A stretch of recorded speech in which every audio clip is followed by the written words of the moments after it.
오늘 본문은 디모데전서 1장 13절로 20절, 제목은 긍휼과 은혜로 구원하심. 사도 바울이 자기가 구원받은 것은 하나님의 긍휼과 은혜로 구원받았다는 것을 오늘 본문에 증거하고 있습니다. 사도 바울은요, 예수 믿기 전에 유대교회에 있었습니다.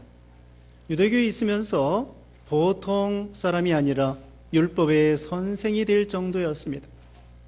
그리고 기독교에 대해서 이해하지 못하고 예수님에 대해서 이해하지 못하고 예수 믿는 사람들을 엄청나게 핍박을 하던 사람들이었습니다. 그런데 그 사람이 예수님을 믿을 뿐만 아니라 그가 다메섹 도상에서 다메섹에 예수 믿는 사람을 잡으러 가서 감옥에 가두려고 가는 도중에 예수님이 나타나서 가지고는 부활하신 예수님이 공중에 나타나서 사울아 사울아 내가 어찌하여 나를 핍박하느냐. 바울이 예수 믿기 전에는 사울이었습니다. 사울아 사울아 내가 어찌하여 나를 핍박하느냐. 누구십니까? 나는 내가 핍박하는 나사렛 예수니라. 그리고 거기에서 이 바울이 회개하고 예수 믿고 구원받고 예수님이 나타나서 눈이 어두워졌더랬는데 그 다메섹에 가서 아나니아라고 하는 선자를 통하여 안수받고 눈이 밝아지게 되었습니다. 다시 밝아지게 되었습니다.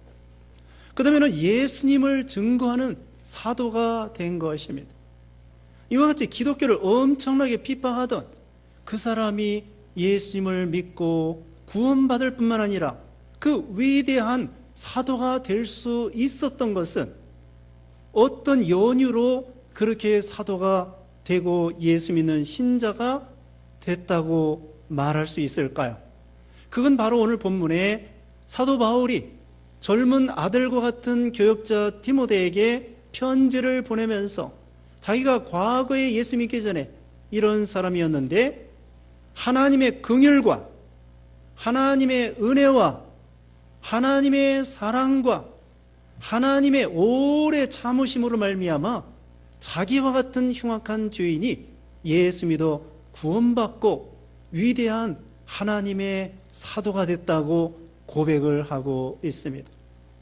그래서 결론적으로 말씀드리면 사도 바울뿐만 아니라 우리 예수 믿는 모든 신자들은 정말 믿을 수 없고 구원받을 수 없는 그런 죄인들이었는데 하나님의 은혜와 사랑과 긍휼과 오래 참으심으로 말미암아 우리 같은 사람도 예수 믿어 구원받고 하나님의 자녀가 되고 또 우리에게 귀한 직분을 맡겨 주시어서 몸된 교회를 수종될 수 있고 봉사할 수 있도록 해 주셨다는 것입니다. 이것이 오늘 본문의 요지가 되겠습니다. 여기 13절 말씀에 내가 전에는 비방자요 박해자요 폭행자였으나 도리어 긍휼을 입은 것은 내가 믿지 아니할 때에 알지 못하고 행하였음이라. 내가 전이라고 하는 것은 예수 믿기 전에는, 예수님을 만나기 전에는 어떤 사람이었는가? 예수님이 오시기 전을 갖다가 예수님이 오시기 전을 주전 BC라고 합니다. 그 다음에 예수님이 오신 후를 갖다가 주후 AD 이렇게 말을 합니다. 그것처럼 우리 각자의 우리 인생들에게도 예수님이 오기 전과 예수님이 온 후가 달라지는 거예요. 사도 바울이 예수 믿기 전에는 여기 있는 말씀대로 비방자요 박해자요 폭행자였으나 그런 아주 못된 사람이었는데 예수님을 만나고 예수님을 영접한 다음에는 이제는 복음을 전하는 위대한 사도가 됐던 것입니다. 이와 같이 예수 믿기 전과 예수 믿은 후가 완전히 달라지는 것입니다. 예를 들면 삭개오와 같은 사람도 세리였고 부자였고 키가 작았고 그런데 그 사람이 예수님을 만난 다음에는 인생관이 달라지고 물질관이 달라지고 가치관이 달라져가지고 전혀 새로운 사람이 되었습니다. 그래서 고린도후서 5장 17절에는 예수 그리스도 안에 있으면 새로운 피조물이라고 그랬습니다. 우리는 다 새 신랑, 새 신부처럼, 새 가구처럼 우리 하나님께서 우리를 새로운 피조물로 예수 믿는 신자들은 그 순간부터 하나님의 자녀가 되고 영생을 얻고 축복을 받고 생명을 얻는 그런 사람이 되었다는 것입니다. 예수 믿기 전에는 여기 바울이 비방자였습니다. 하나님을 회방하고 하나님을 못 얻어 하나님을 잘 섬긴다는 것이 오히려 하나님을 대적하는 사람이 되었어요. 그리고 또한 박해자였습니다. 스데반 집사 죽을 때에 마땅히 죽어야 마땅한 사람이라고 찬성 투표를 사도 바울이 사울이었을 때 했던 것입니다. 그리고 스데반 집사가 죽었을 때 사도행전 8장 1절에 보면은 그 녀석은 저 사람은 마땅히 죽어야 마땅하다 그렇게 생각했던 사람이었습니다.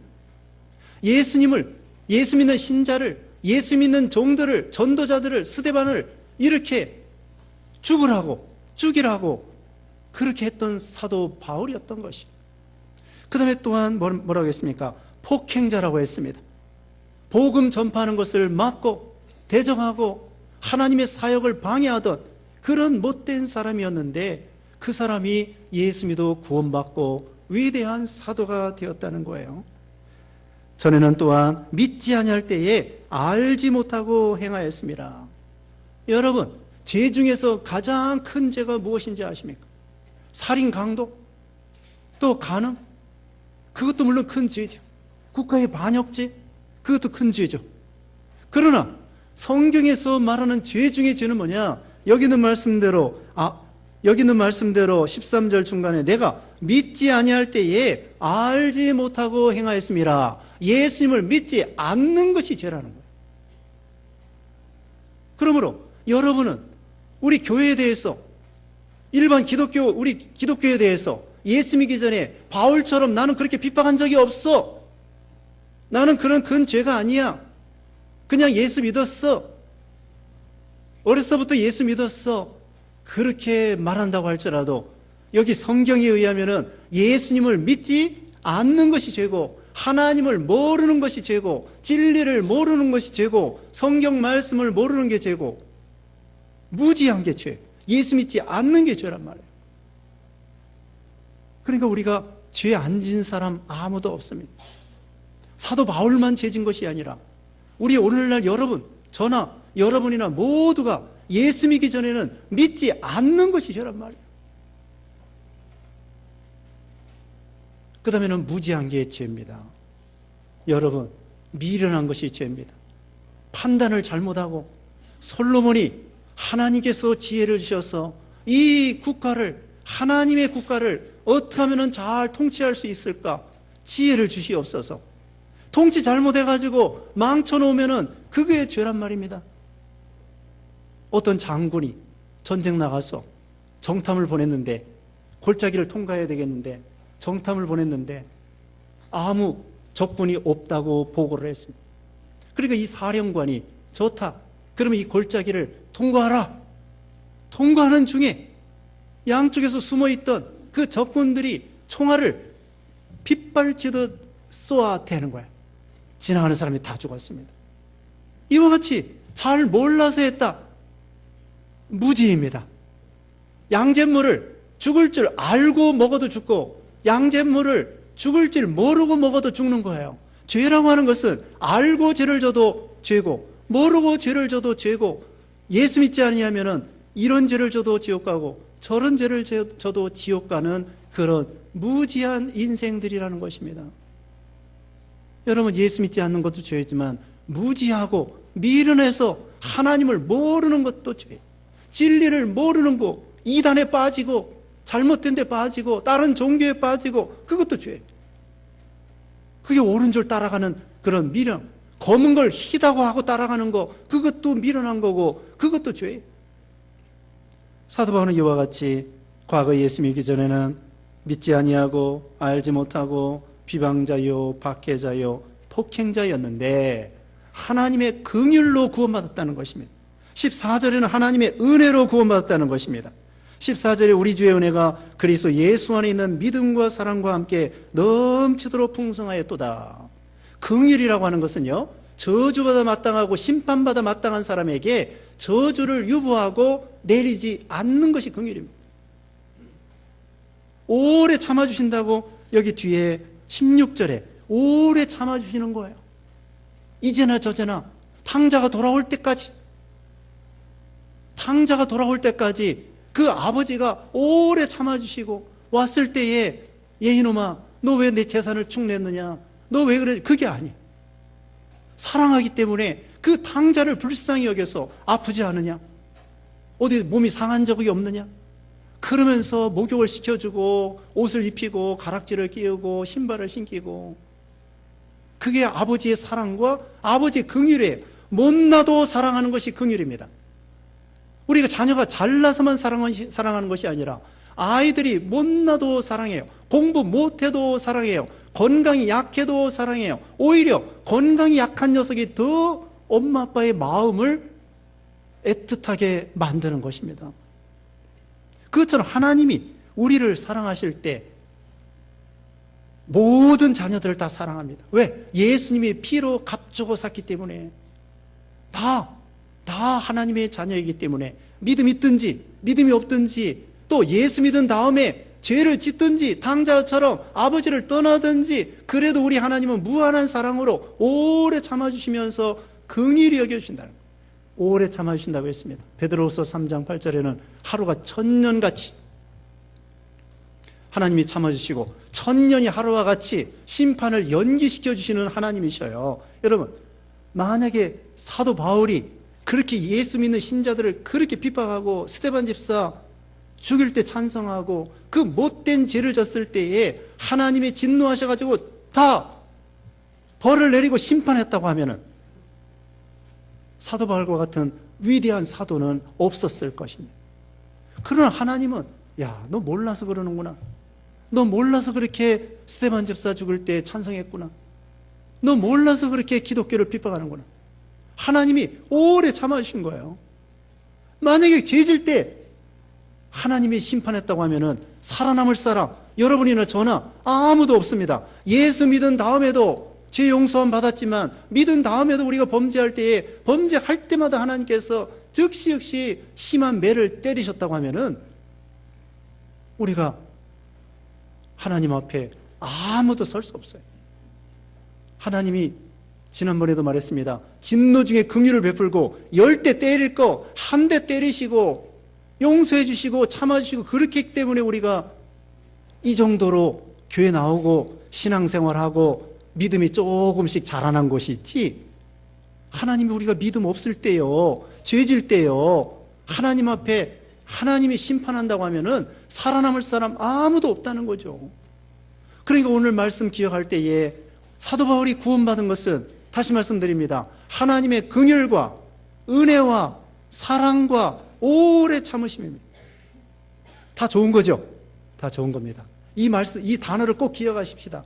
사도 바울과 같은 사람, 또 우리와 같은 사람, 예수 믿고 구원받고 복받고 부족해도 하나님이 사랑해 주시고, 자, 이건 뭡니까? 긍휼, 사랑, 은혜, 오래 참으십니다.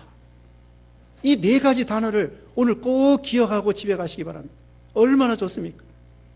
하나님의 은혜로 된 거예요. 하나님의 긍휼로 된 거예요. 하나님의 오래 참으심으로 된 거고, 하나님의 무한한 사랑으로 된 거예요, 우리가. 그렇지 않았으면은 우리는 벌써, 저나 여러분이나 사도 바울이나 벌써 하나님 앞에 설 수 없습니다. 그리고 또 여기 한 수 더 뜹니다. 사도 바울은 15절에 보면은 mit보다 모든 사람이 받을 만한 이 말이에요. 그리스도 예수께서 죄인을 구원하시려고 세상에 임하셨다 하였도다. 죄인 중에 내가 괴순이라. 우리 예수님은요, 죄인을 구원하러 오셨다고 했습니다. 병든 자에게라야, 마태복음 9장 예수님 직접 말씀했어요.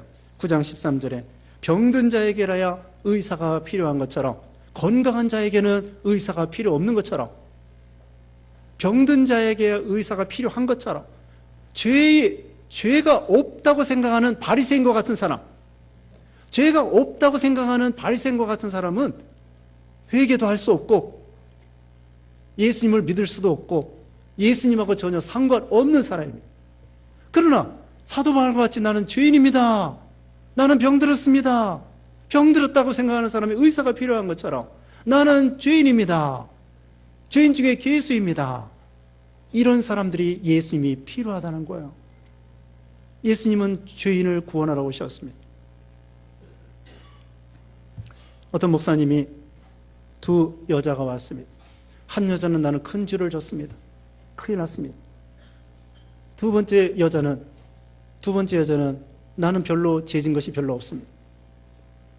두 여자에게 죄를 크게 큰 죄를 졌다고 생각하는 그 여자에게 당신은 가가지고 큰 돌을 하나 주워 오십시오. 그 다음에는 나는 죄 지은 게 별로 없습니다. 그 사람에게는 작은 조약돌을 한 3택이 담아 오십시오. 둘 다 담아왔습니다. 첫 번째 여자는 큰 돌을 하나 주워오고 두 번째 여자는 3택에다 조약돌을 잔뜩 주워왔습니다. 도로 제자리에다 갖다 놓으십시오. 그때 큰 돌을 주워온 사람은 거기다가 제자리에다 딱 갖다 놨는데 글쎄 자기가 죄가 없다고 생각하는 사람은 조약돌 몇 개를 제자리에다 갖다 놨지만 나머지는 갖다 놓을 수가 없었습니다. 이게 뭐냐? 큰 죄를 지은 사람은 내가 이런 죄를 졌구나. 언제 어디서 어떻게 죄를 졌구나 하고 회개해야 되는데 이 작은 조약돌을 친 사람은 죄를 짓는 것을 밥 먹듯이 죄를 지면서도 큰 죄 작은 죄도 다 하나님 앞에서는 죄인인데 그걸 모르고 나는 괜찮다 생각하는 거예요. 어떤 화가의 아내가 있었습니다. 근데 화가의 아내는 가난하니까 자기 남편을 맨날 돈도 못 벌어온다고 말하고 또 교회도 나가는 둥 마는 둥 하니까 이 사람이 과연 화가가 예수 믿는가 안 믿는가 생각을 했어요. 근데 한 번은 남편이 죽었어요. 남편이 죽어가지고 화실을 정리하는데 글쎄 그 십자가 밑에서 자기 남편 같은 사람이 무릎을 꿇고 눈물을 흘리면서 그 십자가에서 뚝뚝 떨어지는 그 피를 그 머리에 맞으면서 눈물을 뚝뚝 흘리는 그런 그림을 그려 놨다는 거예요. 그래서 그 아내가 회개했습니다. 나는 맨날 믿음 있다고 그렇게 생각했고 자기 남편은 믿음도 없고 교회도 나가는 둥 마는 둥 그렇게 생각했는데 그림을 볼 때 그 예수님의 십자가에 그 뚝뚝 떨어지는 피에 자기가 죄 많은 줄 알고 거기에 그 머리에 예수님 피가 뚝뚝 떨어지면서 눈물 흘리는 그런 남편의 모습을 볼 때 과연 우리 남편이 회개하고 예수 믿고 구원받고 천국 갔구나. 내가 믿음 좋다고 죄 없다고 그렇게 생각했는데 내가 회개해야 되겠구나. 그렇게 깨달았다는 거예요.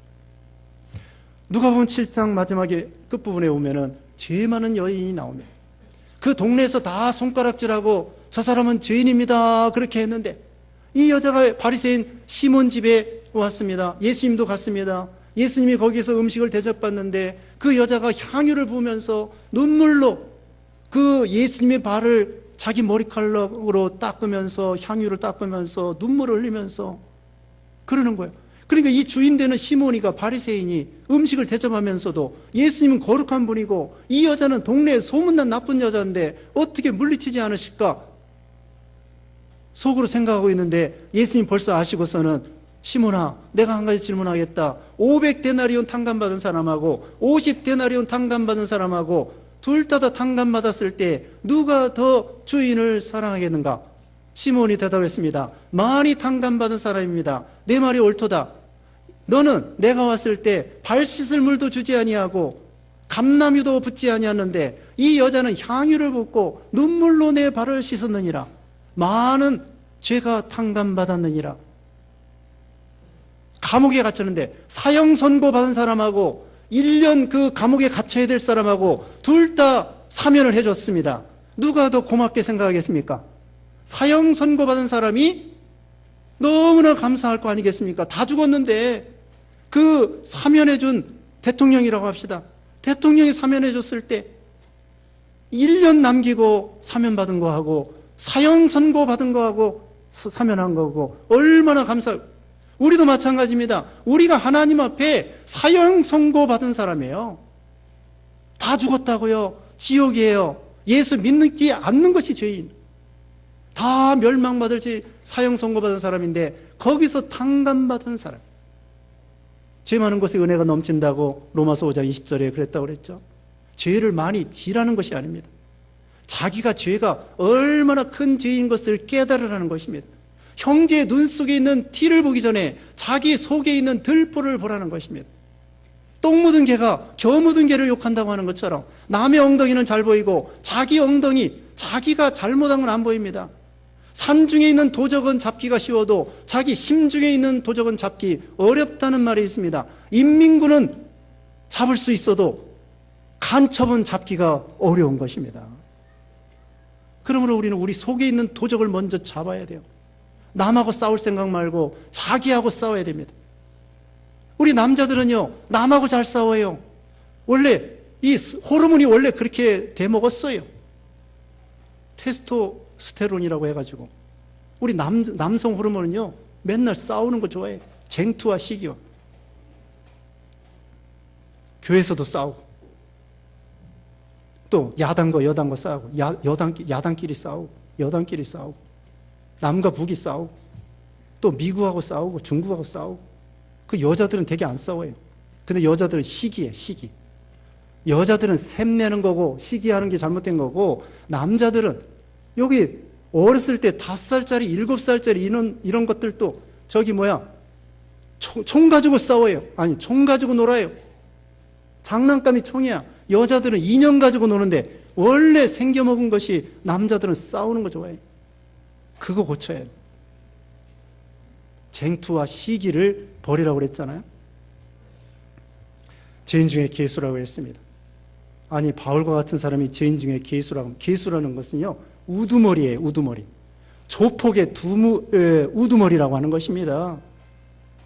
옛날에 북한을 갖다가요, 북괴라고 했습니다. 도적의 무리라는 거예요. 근데 요새는 좀 신사적으로 북한이다 이렇게 말을 하는데, 옛날에 한참 안 좋을 때에는 북괴, 괴수, 그와 같이 이 죄인 중에 우두머리라 이렇게 말은. 다른 데는 성도 중에 지극히 작은 자라고 그랬고 사도 중에 지극히 작은 자라고 그랬고. 그런데요, 이거 왜 죄인 중에 기술하게 했느냐? 과거에 예수 믿는 사람과 교회와 예수님과 이 핍박했던 그것이 엄청난 죄이기 때문에 죄인 중에 계수라고 하는 거예요. 아까도 말했지만 예수님께서 이 사울에게 사울아 사울아 네가 어찌하여 나를 핍박하느냐. 아니, 예수님은 승천하고 천국에 가 계신데 지금 왔는데 사울이 예수님 핍박한 적이 없어요. 예수 믿는 신자를 핍박했지. 그렇지만 예수 믿는 신자 스데반 이런 사람을 핍박하는 것은 예수님의 몸을 핍박하는 거예요. 교회는 예수님의 몸된 교회입니다. 그러므로 몸된 교회에 손해 주고 몸된 교회를 핍박하고 성도를 핍박하는 것은 예수님을 핍박하는 거라는 거죠. 그래서 사도 바울은 과거에 그렇게 교회를 핍박했기 때문에 엄청난 자기는 죄인 중에 괴수라고 말하는 거고, 현재도 죄인 중에 괴수라고 하는 것입니다. 여기 동사가요, 현재형 동사 aim입니다. aim. 원어가 aim인데 이건 현재형 동사예요. 과거에만이 아니라 현재도 죄인 중에 괴수라고 하는 것입니다. 왜? 자기 속에 있는 들보를 볼 때에 너무나 자기는 흉악한 죄인이라는 것을 알게 된 것입니다. 시골에서 길을 가다가 논길에 빠지고 시궁창에 빠졌습니다. 뭔가 냄새가 나는 것 같긴 한데 잘 안 보여요. 집에 와가지고 전깃불에 비추어 보니까 엄청나게 시궁창에 빠져서 더러워졌습니다. 깜깜할 때는 안 보여요. 지금 여러분 여기에 먼지가 많이 있을 텐데 여기 지금 잘 안 보입니다. 그러나 여기에 광명한 햇빛을 쫙 비춰내보면은 여기에 먼지가 많습니다. 그것처럼 우리가 하나님을 멀리 할 때에는 자기 죄가 보이지 않습니다. 그러나 하나님을 가까이 하면 가까이 할수록, 여기 하나님이 어떤 분인 것을 17절에 말씀하고 있는데, 하나님이 어떤 분인 것을 알면 알수록 자기가 얼마나 큰 죄인인 것을 알게 되기 때문에 자기를 죄인 중에 괴수라고 말한 거죠. 이사야 선지자도 화로다 나는 망하게 되었도다.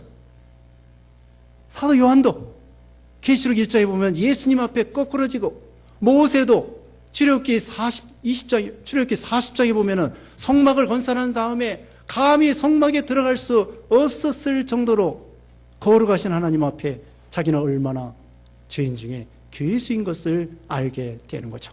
그러므로 죄인들은 자기가 죄가 없다고 생각합니다. 깜깜하기 때문에.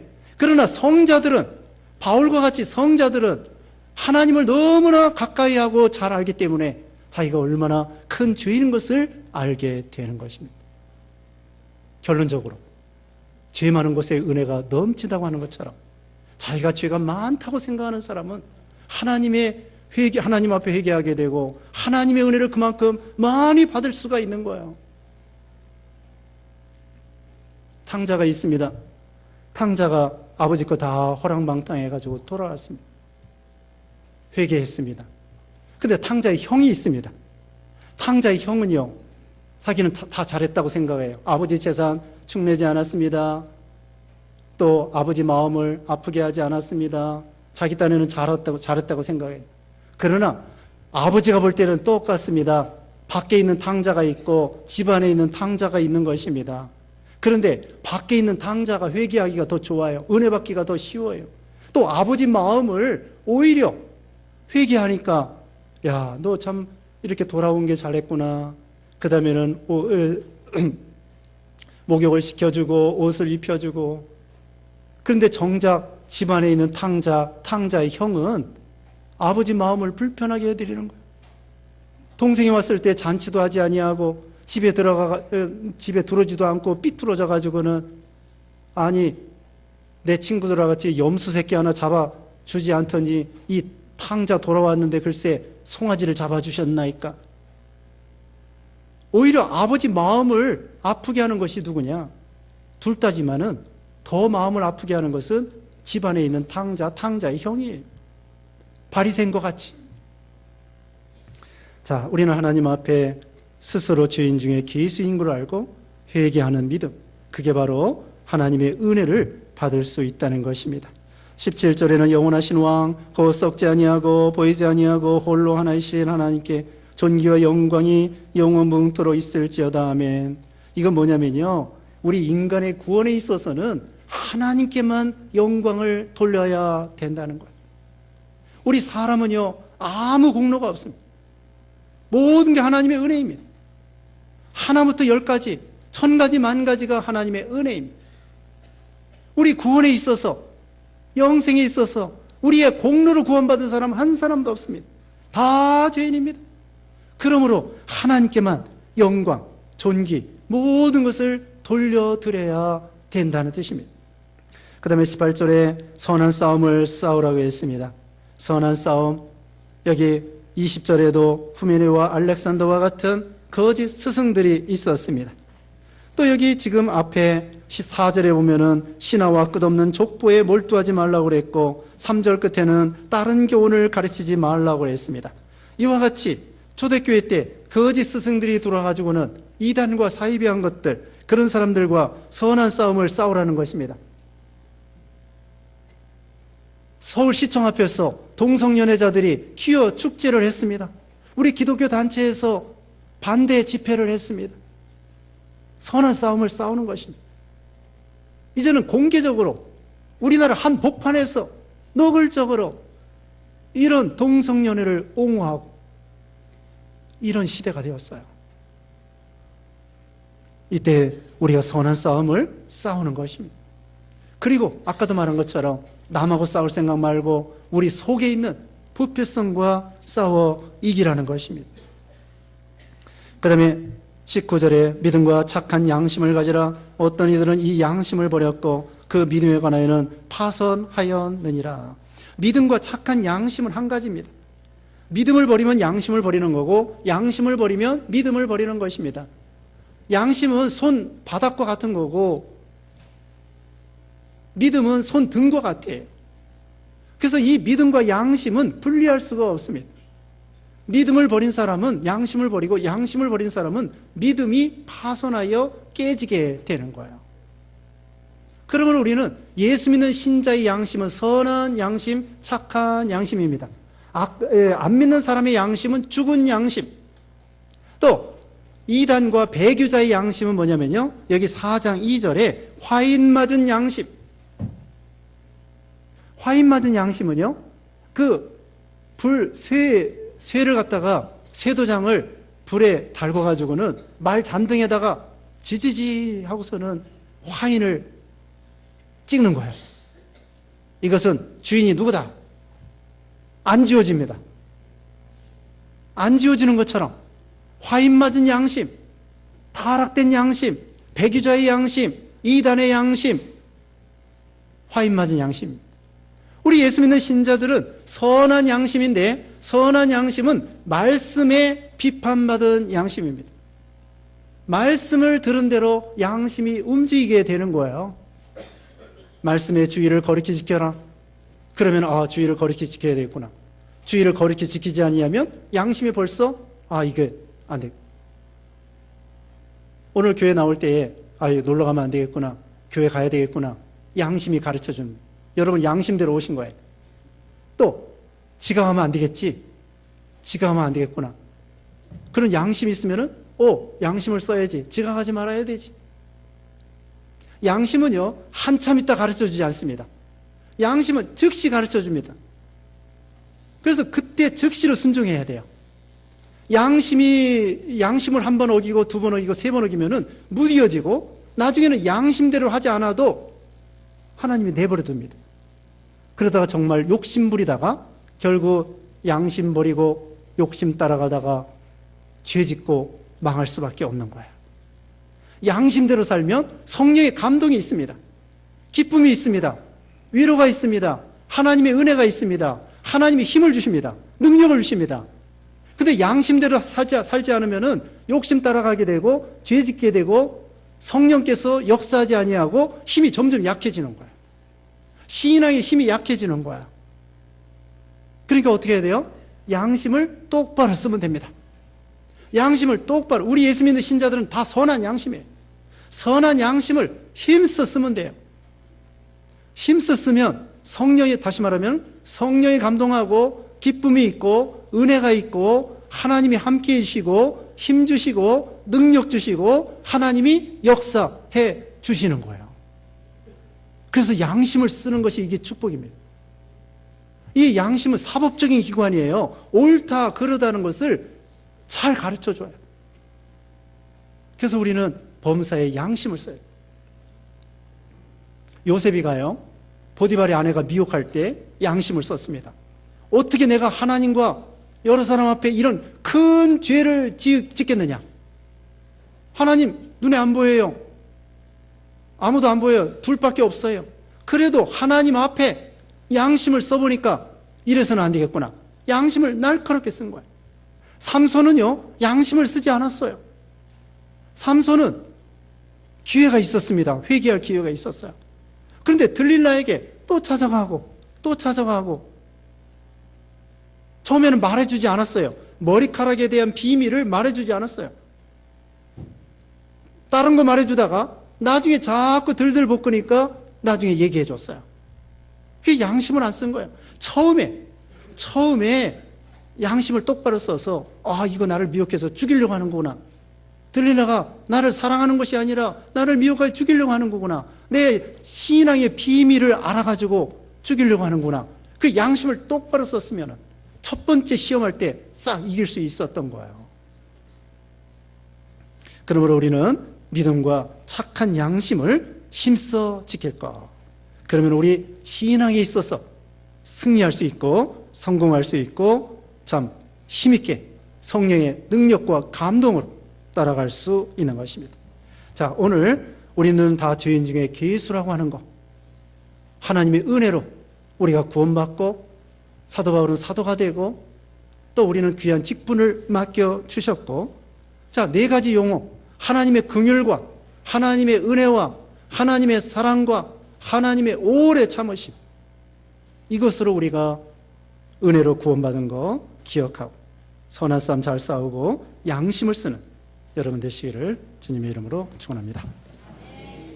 기도하겠습니다. 거룩하신 하나님 감사합니다. 우리에게 선한 양심 주셨사오니 양심을 힘써 쓰게 하시고 또 선한 싸움을 싸워 승리하게 하여 주시고 하나님의 긍휼과 사랑과 은혜와 오래 참음으로 우리 같은 죄인들이 구원받아 싸우니 주님의 구속의 은혜에 늘 감사해서 하나님을 사랑하고 순종하여 하나님께 영광 돌리고 은혜받는 우리 모두가 되게 해 주시옵소서.